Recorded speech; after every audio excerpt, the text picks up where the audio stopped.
സമയക്കുറവും സാഹചര്യ പ്രശ്നങ്ങളും ഇനി ചികിത്സ തേടുന്നതിന് ഒരു തടസ്സമേയല്ല. ലാബ്സ് MHLന്റെ എല്ലാ സ്ഥാപനങ്ങളിലും ഓൺലൈൻ ഡോക്ടർ കൺസൾട്ടേഷൻ ലഭ്യമാണ്. എരിശ്ശേരിപ്പാലം സർഗ കലാകായിക സാംസ്കാരിക സംഘത്തിന്റെ ആഭിമുഖ്യത്തിൽ സംഘടിപ്പിച്ച ഓണാഘോഷങ്ങൾ അഡ്വക്കേറ്റ് M. ബിജുകുമാർ ഉദ്ഘാടനം ചെയ്തു. ഇവിടുത്തെ പുതിയ തലമുറയുടെയും പഴയ തലമുറയുടെയും സ്പന്ദനങ്ങൾ അറിയുന്ന രണ്ടുപേരുടെ വാക്കുകൾ, ആത്മാർത്ഥമായ വാക്കുകളാണ് ഞാൻ ശ്രവിച്ചുകൊണ്ടിരുന്നത്. കുറേ വർഷങ്ങൾക്ക് മുമ്പ് ഞാൻ പ്രവീണിൻ്റെ വീട്ടിൽ ചെന്നപ്പോൾ എന്നോട് ജയകുമാർ പറഞ്ഞു, പ്രവീൺ കവിതകളൊക്കെ എഴുതും, കവിതകളൊക്കെ കുറിച്ച് വയ്ക്കാറുണ്ട്, അതൊരു കയ്യെഴുത്ത് പോലെ ഒരു പുസ്തകത്തിൽ എഴുതി വെച്ചിട്ടുണ്ടെന്ന് വായിച്ചു നോക്കണമെന്ന് പറഞ്ഞു. ജയകുമാറാണ് പറഞ്ഞത്. ഞാനത് വായിച്ചു നോക്കിയപ്പോൾ എനിക്ക് വളരെ ഒരു സന്തോഷമോ അല്ലെങ്കിൽ എൻ്റെ പറയാം, ഈ ആലങ്കാരികമായി പറയുമ്പോൾ എൻ്റെ ആത്മാവിലൊരു ഓളമുണ്ടായി അങ്ങനെയൊക്കെ പറയില്ലേ, അങ്ങനെ ആലങ്കാരികമായിട്ട് പറയണം, അങ്ങനെ എനിക്കൊരു സ്പാർക്ക് വന്നു.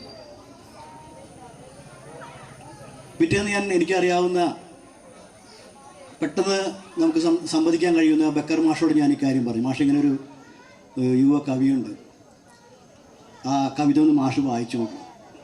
അപ്പോൾ മാഷ് വളരെ സന്തോഷത്തോടുകൂടി പ്രവീണിനെ കാണണമെന്നും ആ കവിതകൾ വായിച്ചു നോക്കണമെന്നൊക്കെ പറഞ്ഞു. മാഷത് വായിച്ചു നോക്കി പറഞ്ഞു, നമുക്കിത് പ്രസിദ്ധീകരിക്കണം, ഒരു പുസ്തകമാക്കണമെന്ന് പറഞ്ഞു. അങ്ങനെ ഞങ്ങളതൊരു പുസ്തകമാക്കി, മാഷ സഹായത്തോടൊരു പുസ്തകമാക്കി അതൊരു പ്രകാശന ചടങ്ങൊക്കെ കൊടുങ്ങല്ലൂർ സംഘടിപ്പിച്ചു. നിങ്ങൾക്ക് ഓർമ്മയുണ്ടാവും, നിങ്ങളെല്ലാവരും പങ്കെടുത്താണ്. അന്ന് കവി രാവുണ്ണി ആ ചടങ്ങ് പുസ്തക പ്രകാശനം ചെയ്തു.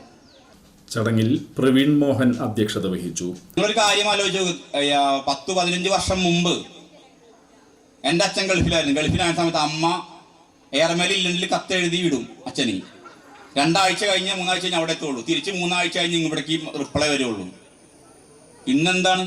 ഇന്ന് മൊബൈൽ എടുത്തിട്ട് നോക്കിക്കഴിഞ്ഞാൽ അപ്പം തന്നെ വിളിച്ച് വീഡിയോ കോൾ ചെയ്ത് സംസാരിക്കാം. ശാസ്ത്രത്തിന്റെ പുരോഗതി, ആ പുരോഗതി മനുഷ്യന്റെ പുരോഗതിയാണ്. നമ്മുടെ ജീവിത സാഹചര്യം മെച്ചപ്പെട്ടു വന്നു. ശാസ്ത്രം പുരോഗമിക്കുന്നു, നമ്മുടെ ജീവിത സാഹചര്യം മെച്ചപ്പെട്ടു വന്നു. അപ്പൊ നമ്മൾ ഒരിക്കലും പറയാൻ പാടില്ല അന്നത്തെ കാലം നല്ലതായിരുന്നു. അന്നത്തെ കാലം നല്ലത് തന്നെ, പക്ഷെ അതിനേക്കാളൊക്കെ മെച്ചപ്പെട്ട കാലം, നമുക്ക് അതിനേക്കാൾ വലിയ സൗകര്യങ്ങളൊക്കെ ഇന്നുണ്ട്, ഇല്ലേ? എന്തോരം സൗകര്യങ്ങളാണ്. ഇന്ന് ഗൾഫിൽ പോകണമെങ്കിൽ പണ്ട് ഗൾഫിൽ വരുന്ന എങ്ങനെയാണ്, 5 ദിവസം ബോംബെക്ക് എത്താനായിട്ട് ബസ് അല്ലെങ്കിൽ ട്രെയിനിങ് 5 ദിവസം ബോംബെക്ക് എത്തും. അത് കഴിഞ്ഞിട്ട് അവിടെ നിന്ന് ഫ്ലൈറ്റിന് പോകും. ഇന്ന് എങ്ങനെയാണ്, നെടുമ്പാശ്ശേരിയിൽ 1 മണിക്കൂർ, നെടുമ്പാശ്ശേരി പോയി 3 മണിക്കൂറുണ്ട് ഗൾഫിനെത്തും. നമ്മളിപ്പോൾ 3 പാട്ട് കേൾക്കുമ്പോൾ. സുമേഷ് പുല്ലാറക്കാട്ട് സ്വാഗതം ആശംസിച്ച യോഗത്തിൽ KM ഗഫൂർ മുഖ്യാതിഥിയായി സംബന്ധിച്ചു. വിശ്വം കൊടുങ്ങല്ലൂർ, മുരുകാനന്ദൻ കൊടുങ്ങല്ലൂർ എന്നിവരെ ചടങ്ങിൽ ആദരിച്ചു. വിശ്വൻഭരൻ ചടങ്ങിൽ നന്ദി പറഞ്ഞു.